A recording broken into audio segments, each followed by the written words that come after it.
Good news naman para sa mga naghahanap ng pagkakakitaan pero hindi makaalis ng bahay. Usong-uso na kasi ngayon ang tinatawag na jobs online. Isang alternatibo ng ilang kapatid nating nais kumita ang paghahanap ng online-based job.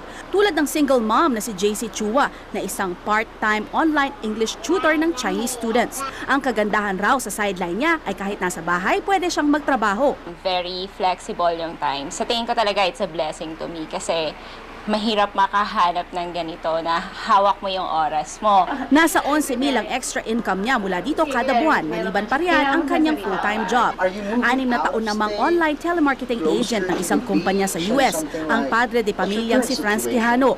Pero uupo lang siya sa harap ng computer sa bahay, may instant trabaho na siya. Pagkatapos nito, may oras pa siyang makipag-bonding sa pamilya. Medyo nagkakaedad, tumatanda, and the risk of traveling.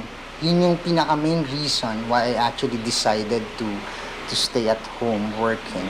And especially para maalagaan din yung mga anak ko. Kada linggo kumikita siya ng 12,000 pataas depende sa napunong oras sa pagtatrabaho online.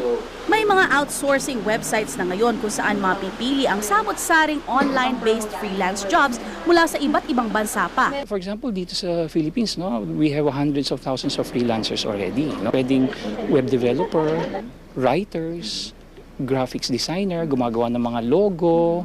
Dapat lang siguruhin o i-verify sa DOLE ng mga online applicants na lehitimo ang mga online jobs na inaalok ng mga kumpanya bago ito tanggapin. Kung foreign naman ang kumpanya, i-research muna ang track record nito para iwas goyo. Faye Tobias, News 5.